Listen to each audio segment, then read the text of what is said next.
आप लोग सब ठीक है? ओके, आज हम जिस टॉपिक पे बात करना चाह रहे हैं वो है introduction to the stroke. Stroke के इंट्रोडक्शन पे बात करेंगे, उसके जो ट्रीटमेंट है, मैनेजमेंट है, हम उस पे जो है वो नेक्स्ट वीडियो पे बात करेंगे। आया हम देखते हैं कि फॉलेज होता क्या है। स्ट्रोक को फॉलेज बोलते हैं। What thing have you been told और हैव हर्ड अबाउट स्ट्रोक? आपके ख्याल में स्ट्रोक क्या है? आपको क्या बताना चाहिए कि स्ट्रोक क्या है, एंड आपने स्ट्रोक के बारे में क्या सुना है? सो लेट्स स्टार्ट करते हैं कि स्ट्रोक क्या है, कौन सी ऐसी वजूहत हैं जिसकी वजह से लोगों को फॉलेज होता है, उसके क्या क्या साइन सिम्टम्स हैं। तो आज हम वीडियो में इस टॉपिक पे बात करेंगे। What is a stroke? Stroke basically होता क्या है? Interruption of the blood flow to the brain resulting in damage to the brain tissue. जब ब्रेन को प्रॉपर जो ऑक्सीजन मिल रही है या ब्लड सप्लाई मिल रही है तो उसकी वजह से ब्रेन अपना नॉर्मल फंक्शन परफॉर्म कर रहा है, लेकिन जब कभी भी किसी भी वजह से ब्रेन को जो नॉर्मल ऑक्सीजन और ब्लड सप्लाई में इंटरप्शन आ जाती है या ब्रेन को प्रॉपर नहीं मिल पाती, इस वजह से आर्टरीज ब्लॉक हो जाती है और जिसकी वजह से फॉलेज हो जाता है, वो एरिया पैरालाइज हो जाता है। आया हम बात करते हैं कि स्ट्रोक की तीन तरह की टाइप्स होती हैं। Ischemic stroke, hemorrhage stroke and then transient ischemic stroke. सबसे पहले हम बात करेंगे कि इस्कीमिक स्ट्रोक होता क्या है। इस्कीमिक स्ट्रोक में बेसिकली जो आर्टरीज होती हैं ब्रेन की वो ब्लॉक हो जाती हैं। उसमें जो ब्लड सप्लाई ब्रेन को प्रॉपर मिल रही होती है, जो आर्टरीज होती है वहाँ पे ब्लड जमना शुरू हो जाता है, ब्लड का क्लॉट बन जाता है। इसको क्या कहते हैं? इस्कीमिक स्ट्रोक कहते हैं। इस्कीमिक स्ट्रोक में आर्टरीज ब्लॉक होना शुरू हो जाती है, खून जमना शुरू हो जाता है। इस टाइप को इस्कीमिक स्ट्रोक कहते हैं। जो दूसरी टाइप आ जाती है, जैसा कि आप पिक्चर के अंदर देख भी सकते हैं कि ये आर्टरीज है, इसके अंदर ब्लड जो है वो क्या हुआ हुआ है, क्लॉट हुआ हुआ है।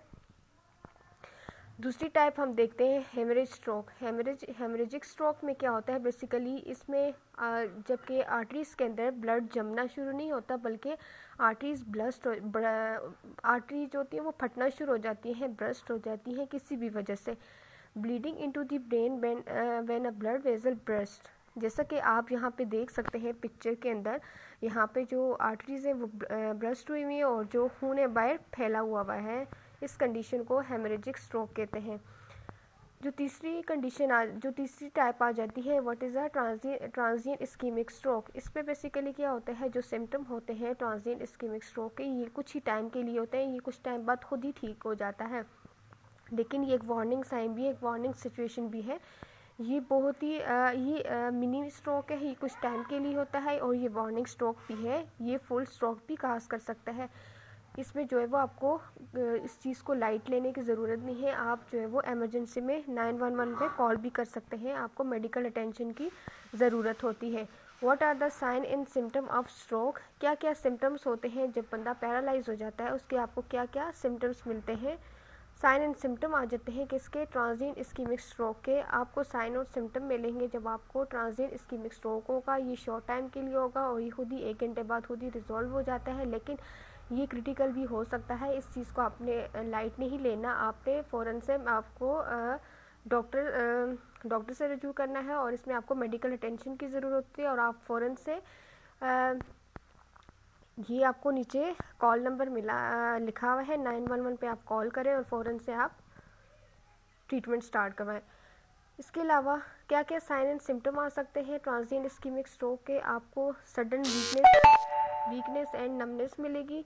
सडन आपको वीकनेस और नमनेस मिलेगी, और सडन लॉस ऑफ स्ट्रेंथ होगी। सडन नमनेस मिलेगी फेस के अंदर, आर्म के अंदर या लेग के अंदर, अगर ये टेम्परेरी है, यानी आपको वहाँ पे बहुत ज़्यादा कमज़ोरी महसूस होगी और आपको नॉर्मल जो सेंसेशन होती हैं, आपको कोल्ड हॉट ये सेंसेशन आपको नहीं मिलेंगी, आपको एबनॉर्मल सेंसेशन मिलेंगी। नमनेस यानी सुइयाँ चुभने वाली सेंसेशन होगी आपकी फेस के अंदर, आर्म के अंदर और लेग के अंदर। सडन आपको ट्रबल आएगा स्पीकिंग के अंदर, आपको बोलने में दिक्कत महसूस होगी, डिफ़िकल्टी होगी स्पीकिंग के अंदर, आपको समझने में दिक्कत होगी या आप कन्फ्यूजन सी सिचुएशन होगी, लेकिन टेम्परेरी होगा। हाँ, अगर ये टेम्परेरी है। सडन आपको विजन प्रॉब्लम मिलेगा, ट्रबल मिलेगा, विजन आपको आंखों क्या कहना ऐसे जैसे अंधेरा महसूस होता है, आपको ब्लर विजन मिलेगी। साइन और सिम्टम नेक्स्ट आपको जो मिलेगा ट्रांजिएंट इस्केमिक स्ट्रोक का, आपको हेडेक मिलेगा, बहुत ज़्यादा आपको सर दर्द महसूस होगा, अनयूजुअल हेडेक मिलेगा, और इसके अलावा सडन आपको डिजनेस, चक्कर आएंगे, आपका बैलेंस लॉस हो जाएगा, आपको कोऑर्डिनेशन में इशू होगा, चलने फिरने में आपका बैलेंस नहीं रहेगा, specially with any of above sign.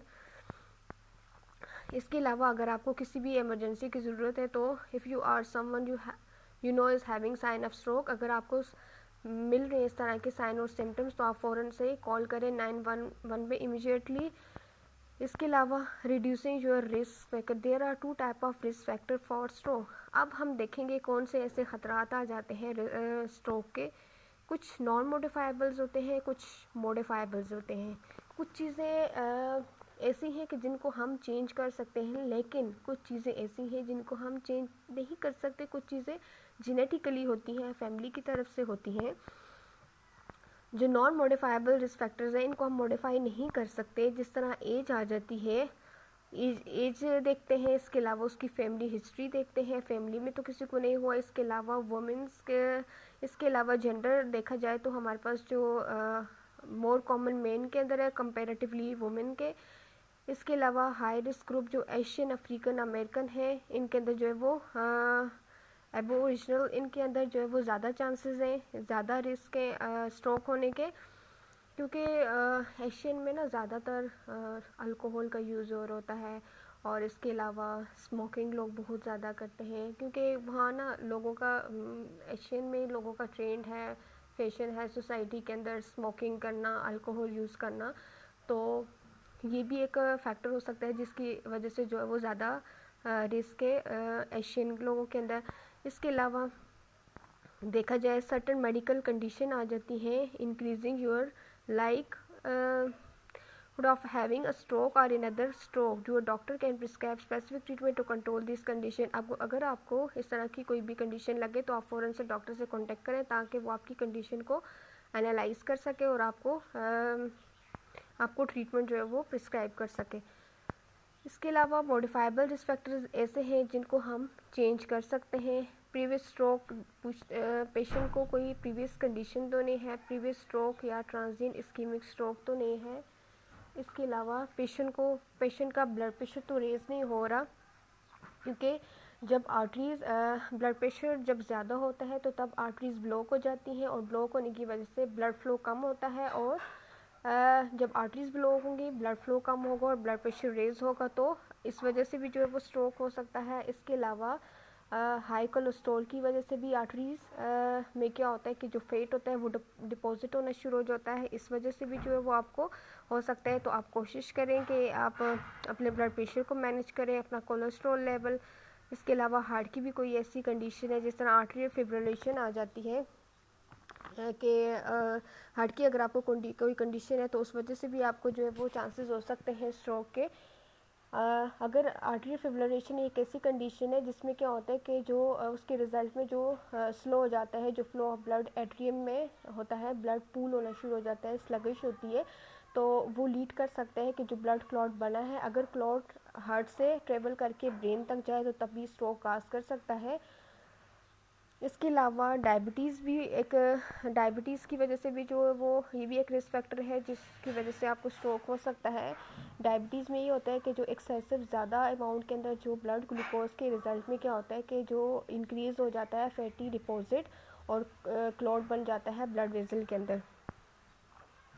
इसके अलावा एक रिस्क फैक्टर ये है कि स्मोकिंग की वजह से भी हो सकता है कि स्मोकिंग की वजह से भी जो है वो चांसेस हो सकते हैं स्ट्रोक के, जिसकी वजह से ब्लड वेसल डैमेज होना शुरू हो जाती हैं और जो ट्रिगर करता है प्लेक या क्लॉट फॉर्मेशन होती है या फिर आर्टरीज वहाँ पे वीक होना शुरू हो जाती हैं, इस वजह से भी हो सकता है। तो आप इन सब कंडीशन को एनालाइज करके तो आप इन चीज़ों को कंट्रोल कर भी सकते हैं।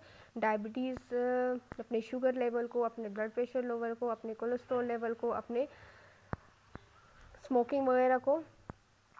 Certain stroke risk factor are controllable, ये रिस्क फैक्टर जो होते हैं वो कंट्रोलेबल है, इनको हम कंट्रोल कर सकते हैं, जो हमारे बस के अंदर है इनको हम कंट्रोल कर सकते हैं। लेकिन जो नॉन मॉडिफाइबल जिनको हम कंट्रोल नहीं कर सकते, जिस तरह जो फैमिली से आए, फैमिली हिस्ट्री के अंदर ये चीज़ है, या फिर जेंडर के अंदर ये चीज़ है, या एज वाइज है, तो इनको हम कंट्रोल नहीं कर सकते। इसके अलावा जो मॉडिफाइबल रिस्क फैक्टर के अंदर हम सेडेंट्री लाइफस्टाइल, आपका लाइफस्टाइल कैसा है, आपका लाइफस्टाइल हेल्दी है या फिर आप फास्ट फूड का यूज़ कर रहे हो, और या फिर आप हेल्दी ऐसे कोलेस्ट्रॉल लेवल या आप फैटी चीज़ें खा रहे हो जिसकी वजह से जो है वो फेट जो है वो या प्लेक बन के या वो डिपॉजिट हो सकता है आर्टरीज़ के अंदर, या फिर आपका ओवरवेट है, यानी ऐसे कि ओवरवेट होने की वजह से भी जो है वो, और भी मोटापे की वजह से भी जो है वो फेट डिपॉजिट हो जाता है ब्लड के अंदर, उस वजह से भी मोटापे की वजह से भी जो है वो सेडेंट्री लाइफस्टाइल, ओवरवेट, मोटापे की वजह से भी जो वो फेट डिपॉजिट होना शुरू हो जाता है, और इस वजह से भी हो सकता है ज़्यादा अल्कोहल कंजम्पशन की वजह से भी, अगर आपकी लाइफ बहुत ज़्यादा स्ट्रेसफुल है, बहुत ज़्यादा टेंशन है, तो इस वजह से भी जो है वो आर्टरीज ब्रस्ट कर सकती हैं। स्मोकिंग, अभी मैंने आपको बताया, कोकेन, इस तरह की कुछ आप ड्रग्स वगैरह यूज़ कर रहे हो, कोकेन का यूज़ कर रहे हो।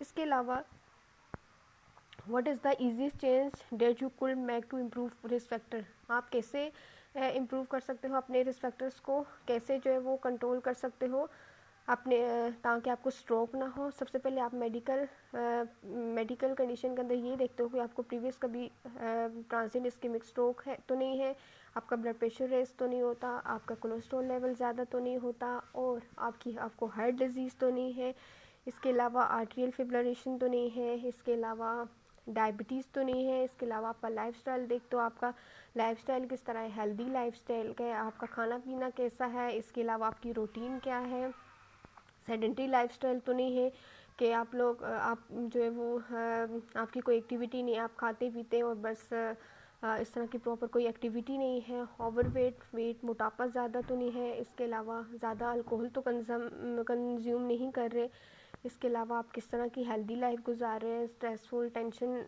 वाली लाइफ स्टाइल तो नहीं है, इसके अलावा स्मोकिंग तो नहीं करते, कोकेन वगैरह का यूज़ तो नहीं करते। इसके अलावा what is your greatest risk factor क्या है, इसके अलावा what need happen for that change to occur, what do you need to do successfully make this change, क्या क्या ग्रेटेस्ट रिस्क फैक्टर हैं जिसकी वजह से स्ट्रोक हो सकता है, कैसे हम इसको चेंज कर सकते हैं, कैसे हमें ज़रूरत है कि हम इस चेंज को सक्सेसफुली बनाएं। जैसा कि हम इस टॉपिक के अंदर जो वो बात कर चुके हैं, इसका स्ट्रोक क्या होता है, उसकी टाइप क्या है, इसके अलावा कौन कौन से साइन सिम्टम हैं, इसके अलावा जो वो रिस्क फैक्टर्स कौन से हैं, मॉडिफाइबल हैं, नॉन मॉडिफाइबल रिस्क फैक्टर्स हैं। आगे बेसिकली स्ट्रोक की हम मैनेजमेंट पे और इसके अलावा ट्रीटमेंट पे और असिस्टमेंट पे जो है वो नेक्स्ट वीडियो के अंदर बात करेंगे। अगर आपको मेरी वीडियो पसंद आए तो आप इसको लाइक करें, सब्सक्राइब करें और शेयर करें।